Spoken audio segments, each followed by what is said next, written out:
Can you imagine living somewhere where the air stinks worse than a mechanic's clothes forgotten in a car? Where the ground looks like a zombie apocalypse set and basic sanitation is just a rumor? Well, places like that do exist. And the craziest part, there are people who call that home and turn chaos into their daily routine. Ready to check it out? Get ready, because today we're going to explore the 7 most chaotic, improvised, and unbelievably lively places in Asia. Places that will make you look at your clogged bathroom and think, it's not so bad after all. 7th, Khlong Toei, Bangkok, Thailand.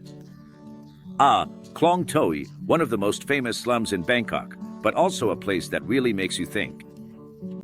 This community is a sea of contrasts. On one hand, it's right in the heart of the Thai capital, close to luxury malls and skyscrapers. On the other hand, just cross the street and you'll find houses made of planks, makeshift roofs, and a whole lot of mess. Now, what really stands out? The smell. Yes, the scent that mixes open sewage, street food, and, well, whatever that is on the ground. That's because Khlong Toei doesn't have an efficient sewage system. The used water ends up in the canals, which were already dirty before and now look like science experiments. And the craziest part, the kids. They play happily in the alleys, kicking a ball between piles of trash as if it were the Champions League. It's funny how resilience shows up even in the worst scenarios. Oh, and Thailand's special touch, the markets. They're everywhere, even here. Want to buy some meat? Just ignore the flies and the 40-degree heat. 6. Kampung Muka, Jakarta, Indonesia. If you think Jakarta is already chaotic by nature, wait until you visit Kampung Muka. It's like the city's hard mode. Imagine streets so narrow that if you open your arms, you'll touch the walls. Now, put motorcycles passing millimeters away from you. The houses here are stacked like makeshift Lego blocks. And the decoration? Well, the accumulated trash gives it that vintage touch. The biggest problem is basic sanitation, which simply doesn't exist. The water running down the streets. Let's just say you don't want to know where it came from. And the traffic? It looks like a race to save your mother from the gallows, but with no rules and rats the size of your cat crossing the road. Jakarta is already known for its pollution, but in Kampung Muka you can really feel the heavy air, the kind you could almost chew. But the most impressive thing here is the people. Indonesians have an incredible ability to laugh in the face of adversity. Kids play happily in the alleys, while the adults joke about life, even when they have to bail out rainwater that flooded their homes. 5. Korail's slum, Dhaka, Bangladesh. Korail, the largest slum in Dhaka. The infrastructure is so poor that even the basics, like clean water, are practically a luxury item. And let me tell you, what they don't lack there is people. About 100,000 people are crammed into makeshift houses, built from rusty metal, plastic, and whatever else they can find. Korail is a real adventure.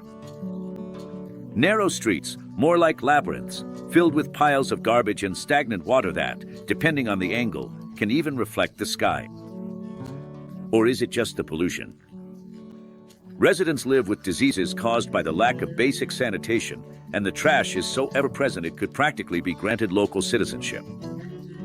But here's the surprising part. People go on with their lives with an enviable optimism. Children run barefoot through the alleys, playing with whatever they find. Even a pot lid becomes a toy. The adults work hard, many in Dhaka, coming home after a tough day as if it were nothing. What they lack in comfort, they make up for in resilience. As they say, we make do. And they really do, even in an environment where chaos is the order of the day. 4. Machar Colony, Karachi, Pakistan. If you think a slum packed with people is already a challenge, just wait until you see Machar Colony, where about 700,000 people live alongside millions of flies that seem to have signed a lifelong contract with the place. Oh, and it's all right next to industrial areas. That means that besides the piles of trash in the streets, you also get a special bonus aroma of chemicals in the air. It's almost a cocktail of smells that only Karachi can offer. Here, trash isn't just a problem, it's part of the scenery. Piles of waste build up on the corners. And the pests. Well, let's just say the rats here are so proud of the place, they probably even introduce themselves to each other. To make matters worse, Machar colony doesn't have any functioning sewage systems. Dirty water runs through the streets, turning the alleys into a minefield for anyone walking barefoot. What's surprising is the residents' ability to adapt. Many of them work in the fishing industry and, ironically, handle food, even though they live in a place where hygiene is non-existent. The name Machar means mosquito in Urdu, and yes, it lives up to its reputation. But it's not all despair. The community is known for its vibrant fishing industry, with many residents working as fishermen or in seafood processing factories. It's an example of how life finds a way, even in the harshest conditions. Number 3, Dharavi, Mumbai, India. Dharavi is basically the Times Square of slums. Everybody knows it. But here, instead of neon lights, you find streets so narrow that if you stretch out your arms, you might bump into 3 people at once. With 1 million people squeezed into just 2.17 square kilometers, you quickly understand the true meaning of population density. But Dharavi isn't just chaos, it's also an economic phenomenon. Small recycling, leather, and ceramics factories make the slum generate an incredible $1 billion a year. That's right. While most cities around the world struggle to balance their budgets, Dharavi is quietly pulling in more cash than many entire municipalities. Now, the less glamorous part, basic sanitation here is a joke, and not a good one. Piles of trash, open sewage, and clean water. That's almost science fiction, but believe it or not, people survive, and even thrive. The residents have adapted their lives in ways that would make even Darwin rethink his theory. In Dharavi, if you don't adapt, you don't last. Number 2, Orangi Town, Karachi, Pakistan. Orangi Town holds an enviable title, the largest slum in Asia, with 1.8 million people. But the most incredible thing here isn't the number of people, it's their attitude. Tired of waiting for the government, the residents decided to build their own sewage system. That's right, they grabbed shovels and pipes and said, you know what? Let's do it our way. The result? Orangi became a case study on the power of unity and on how little patience people have for politicians. But hold on, it's not all sunshine and well-built sewers. Garbage collection here is practically non-existent, and waste disposal is basically found an empty lot. Congratulations, it's now an official dump. Not to mention the pollution that neighboring factories dump every day, turning the air into a chemical cocktail so thick you could mine no stones from it. Even so, Orangi Town is full of life. The streets are packed with street vendors, kids running around, and an energy you can only really understand if you're there. It's chaotic, it's improvised, but somehow it works. Or at least, it tries to. Number 1, Kowloon Walled City, Hong Kong. Demolished in 1994. Ah, Kowloon Walled City, the true final boss of Asian slums. Before it was demolished in 1994, this place was a paradise for makeshift engineers and a nightmare for any building inspector. Imagine 50,000 people crammed into just 2.6 hectares. Seriously, not even an anthill is as efficient at making use of space.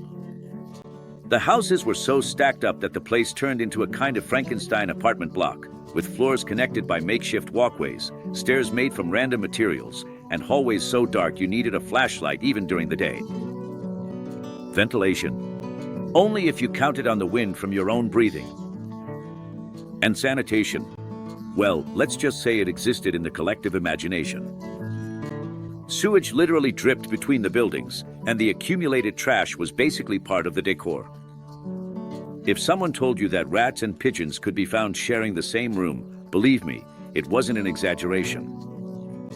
the best part. Kowloon was a no-man's land. For years, the government avoided intervening, which turned the area into a haven for shady businesses. Underground dental clinics, questionable noodle factories, and of course, illegal operations that would make any action movie plot seem trivial. But despite everything, people lived there, raised their families, and went about their lives as if it were all perfectly normal. Because, for them, it was. When it was finally demolished, Kowloon left behind a legacy that still fascinates and frightens people at the same time. A place that proved that, in the absence of rules, chaos can become routine and, in a way, even work. As unbelievable as it may seem. So, after this tour through the biggest pits of chaos in Asia, are you still going to complain about slow Wi-Fi or stale bread at the bakery? Because these people live where the ground is decorated with sewage and still manage to laugh. The truth is, chaos teaches you how to survive while we cry over any little thing. So, the next time you feel like complaining, remember these stories and think, at least I don't have to dodge rats the size of cats every day. Did you like it? Hit the like button, subscribe, and send this to that friend who thinks they're suffering just because they're out of almond milk. Oh. Check out the video that's popping up on the screen and see you next time.